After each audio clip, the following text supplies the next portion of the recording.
الحمد لله رب العالمين، والصلاة والسلام على خاتم الأنبياء والمرسلين وعلى آله وأصحابه أجمعين. أما بعد، أعوذ بالله من الشيطان الرجيم. بسم الله الرحمن الرحيم. وما أرسلناك إلا رحمة للعالمين.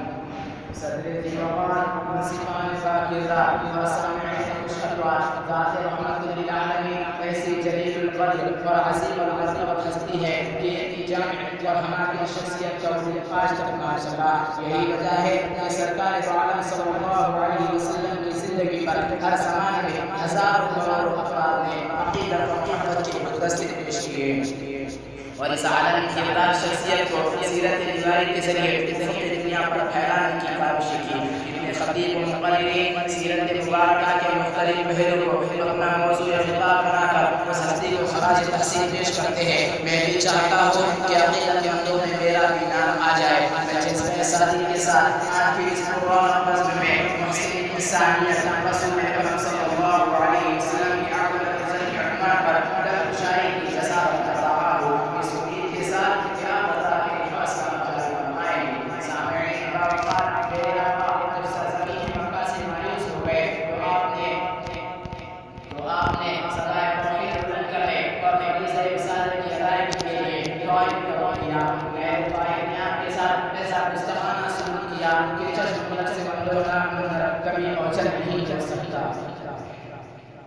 انہیں طائف نے شہر کے مباش لڑکوں اور گنڈوں کو آپ کے پیچھے لگا دیا. ان لوگوں نے آپ کو گالیاں دی، شور مچایا، سہ آدمی چھوٹے کہے، یہاں تک کہ آپ کا نرم سا نازک بدن لہولہار ہو گیا. بیویاں زخمی ہو گئی، گھٹنے چور ہو گئے. پوشاک مبارک اور نعلین شریفین خون سے تربتر ہو گئے. حفیظ زاندری نے بڑے متاثر کن انداز میں اس واقعے کی عکاسی کی ہے. وہ ابر لطف جس کے سائے کو عشق ترستے تھے، وہ ابر لطف جس کے سائے کو عشق ترستے تھے، وہاں طالب پر جس کے جسم پر پتھر برستے تھے. فرشتے جن پر آ کر جبین شوق رکھتے تھے، وہ پائے نازنین صدیوں کی لذت آج چکتے تھے. ایسے موقع پر دل میں جتنے بھی انتقامی جذبات آئے کم ہی مت تھے، لیکن میرے آقا حضور صلی اللہ علیہ وسلم نے گستاخوں اور بدکرداروں اور ظالموں کے بارے میں کوئی جوابی کارروائی تو درمیان کوئی دعائی یا جملہ بھی زبان پر کھالا ہے. یہاں تک کہ جب پہاڑوں پر معمور فرشتے نے دست بدستہ آ کر عرض کیا، حضرت اگر حکم ہو تو گستاخ طائف کو پہاڑوں کے درمیان کچل دیا جائے اور ان کا نام پہچان مٹا دیا جائے. تو رسول صلی اللہ علیہ وسلم نے فرمایا، میں ان کے لیے تباہی نہیں چاہتا ہوں. آپ یہ گویا ہوئے کہ میں دھر میں قہر وزر بن کر نہیں بلکہ رحمت للعالمین بن کر آیا ہوں. مجھے امید ہے کہ اللہ تعالیٰ ان کی نسلوں میں ایسے افراد پیدا فرمائے گا جو ایک اللہ کی عبادت کرے گی. میں کیوں ان کے حق میں اہل الہی کی دعا مانگوں؟ میں کیوں ان کے حق میں اہل الہی کی دعا مانگوں؟ بشر ہے، بے خبر ہے، کوئی تباہی کی دعا مانگوں.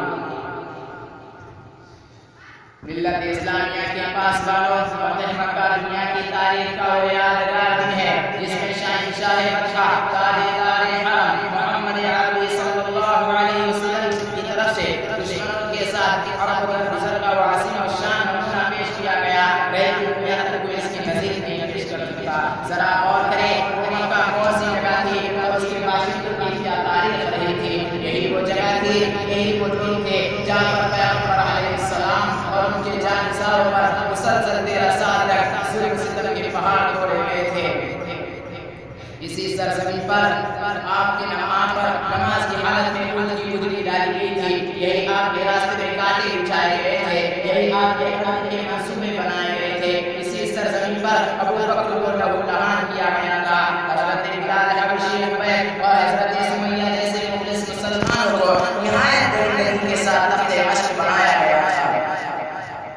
آج جب جانثار نبوت کے ہاتھوں مکہ کے فتح کرنے کا وقت آیا تو وہی قریش مکہ اپنی سزائے سننے کے لیے گردن جھکائے ہوئے مجرموں کے گلیلے میں کھڑے نظر آ رہے تھے. ان کی شان و شوکت اور اقتدار ماضی کا قصے پاری ہو چکا تھا. ان کی طاقت ختم ہو چکی تھی. ملت اسلامیہ کے پاس گستاخ اور بدکاروں کے لیے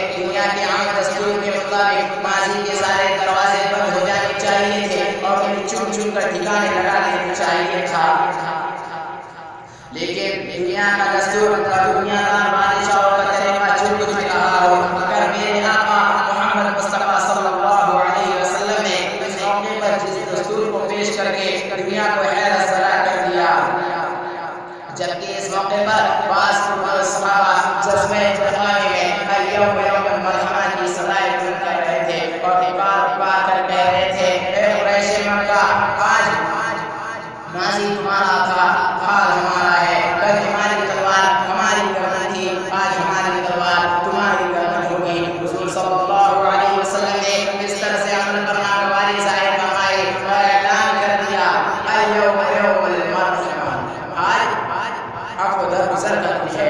جاؤ اہل مکہ سے کہہ دو آمینہ کا راج لالا تمہیں نکال کی بٹی میں چھوڑنے کے لیے نہیں آیا، عبداللہ کا یتیم تمہیں شفقت و محبت کی چادر میں لپیٹنے کے لیے آیا ہے۔ جاؤ مکہ کی ماؤں سے کہہ دو تمہاری ممتا کو لوٹا نہیں جائے گا، بچوں سے کہہ دو تمہیں یتیم نہیں بنایا جائے گا، مکہ کی بہنوں سے کہہ دو تمہاری عزت کو داغدار نہیں کیا جائے گا۔ حضور صلی اللہ علیہ وسلم نے اس موقع پر جوش میں کہا کہ جو سردار مکہ ابو سفیان کے گھر میں آ جائے وہ امن ہے، جو حرم میں بنا لے وہ امن ہے، اور جو ہتھیار چھوڑ کر گھر کا دروازہ بند کر لے وہ معمول ہے۔ چنانچہ حضور صلی اللہ علیہ وسلم کی عقل و نظر کے چند نمونے ساری دنیا کو پہلے بھی چیلنج تھا، آج بھی ہے اور قیامت تک رہے گا کہ اس نمونے کا ہلکا سا عکس پیش کر سکے۔ یقین اور 100% یقین ہے کہ اس نمونے کا ہلکا سا عکس پیش کرنے سے پوری دنیا عاجز و سست ہے۔ اللہ رب العزت ہم تمام کو پیغمبر علیہ السلام کی صفت پر عمل پیرا ہونے کی توفیق عطا فرمائے۔ میں ایک شعر میں اپنی تقریر ختم کرنا چاہتا ہوں، جو عاصی کو کملی میں اپنی چھپا لے، جو عاصی کو کملی میں اپنی چھپا لے، جو دشمن کو بھی زخم کھا کر دعا دے، جو عاصی کو کملی میں اپنی چھپا لے، جو